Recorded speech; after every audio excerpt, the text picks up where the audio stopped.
Hey everyone, welcome back to the channel.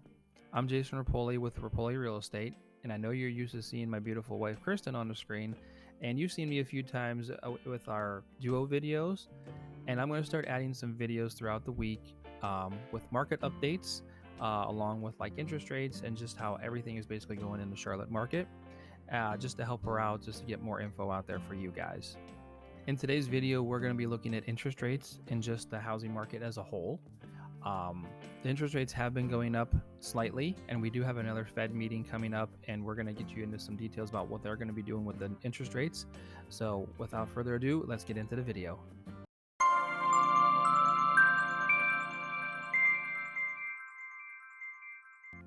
All right, and on the screen here, I have the mortgage rates. This site is updated very frequently, so if you would like to check it out on your own time, you can.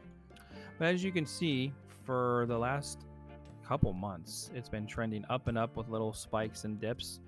It did spike at about 7.37% in October, and then it kind of trended down for a while when we reached actually just under 6% not that long ago,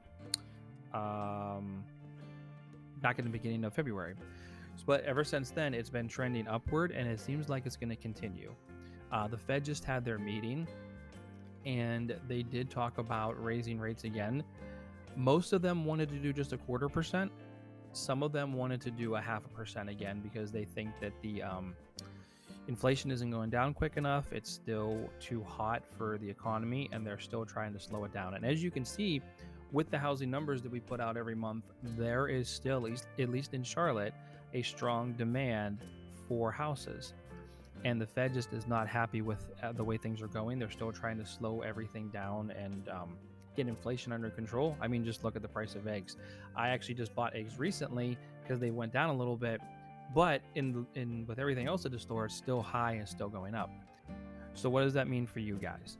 Well, the housing market is still pretty hot, and you can see that the interest rates are still going up, and I believe after the Fed meeting they could continue to rise again. I don't believe they're going to go too much higher than 7%. I would assume that they could get about as high as they had before, maybe 7.5%. I know a lot of people were talking about interest rates going down to 5% this year.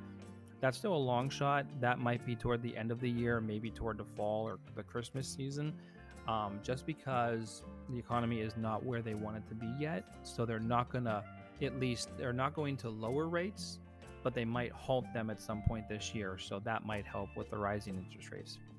Next, I wanted to do this to show this to you, the days on market. If you watched our video, Kristen's video on the market update, which she does monthly. So in a couple weeks, when the new numbers come out for the month of February, we're going to be putting that video out. But I wanted to pull this up just to show you that the higher prices, at least in the Charlotte area, coupled with the high interest rates, is why we're seeing this days on market coming up as high as it is. It's a 100% increase.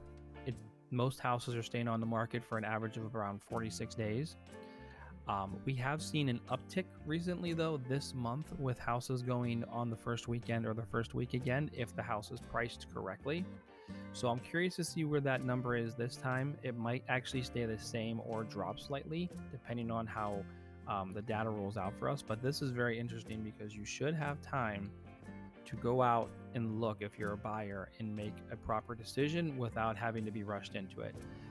Like I said, some houses do have great quality, great location, and the price is just right. And at that point, you're going to need to make a decision quickly and maybe not necessarily outbid everyone like you had to before with the highest and best competition, but you will need to make a decision rather quickly and put in a competitive offer to get it, which is still doable. We have made a couple offers recently that were accepted, and we didn't have to break the bank for our clients. It was still pretty much a win-win for both sides. All right, and that does it for this quick update. I'm going to do these videos every so often with the interest rates and the housing market, along with other real estate information, maybe just a few times a week or just once a week, just to keep you all informed about what's going on. But if you enjoyed this video, leave a comment, ask a question. Me and Kristen would love to help you out. Share this video, and if anyone you know needs any real estate information or help, we'd be glad to help. All right, have a great day, everyone. I'll talk to you later.